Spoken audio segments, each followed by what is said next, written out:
ഒരു ഇടവേളയ്ക്ക് ശേഷം മലയാളത്തിലേക്ക് തിരിച്ചെത്തിയിരിക്കുകയാണ് ജയറാം.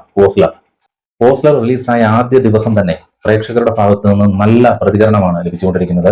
നമുക്കൊരു അഞ്ചാം പാതിര എന്ന സൂപ്പർ ഹിറ്റ് സിനിമ സംവിധാനം ചെയ്തിട്ടുള്ള മിഥുൻ മാനുവൽ തോമസ് ആണ് ഈ ചിത്രം സംവിധാനം ചെയ്തിരിക്കുന്നത്. ഡോക്ടർ രൺധീർ കൃഷ്ണനാണ് ഇതിന്റെ തിരക്കഥ എഴുതിയിരിക്കുന്നത്. ചിത്രം ഒരു ത്രില്ലർ സിനിമയാണ്. ഇതിൽ ഏറ്റവും എടുത്തു പറയേണ്ടത് മമ്മൂട്ടി എന്ന വലിയ നടനെ പറ്റിയാണ്. ഒരു അതിഥി വേഷത്തിലാണ് മമ്മൂട്ടി എത്തുന്നത്. ശരിക്കും തിയേറ്റർ പൂരപ്പറമ്പാക്കിയ നിമിഷം എന്നത് മമ്മൂട്ടിയുടെ എൻട്രിയാണ്. ആദ്യത്തെ ദിവസത്തെ പ്രേക്ഷകരുടെ ആ ഒരു പ്രതികരണം കേട്ട് പ്രേക്ഷകർക്ക് നന്ദി പറഞ്ഞെത്തിയിരിക്കുകയാണ് ജയറാം. ഇതിൽ തനിക്ക് വേണ്ടി ഈ ഒരു സിനിമയിലേക്ക് എത്തിയ മമ്മൂക്കയ്ക്ക് നന്ദി പറഞ്ഞപ്പോൾ ജയറാമിന്റെ കണ്ണു നിറയുന്നത് കാണാം. അത് ഇൻസ്റ്റാഗ്രാമിൽ പങ്കുവച്ച വീഡിയോ ആണ്. എത്ര വൈകി വന്നാലും നല്ലൊരു സിനിമയുമായിട്ട് വന്നാൽ ഞങ്ങൾ രണ്ട് കൈയിൽ നീട്ടി തിരിച്ചും സ്വീകരിക്കും എന്നുള്ളതിന് തെളിവാണ് ഇന്ന് തിയേറ്ററിൽ നിന്ന് എനിക്ക് കിട്ടിയ സ്നേഹവും സന്തോഷങ്ങളും എല്ലാം.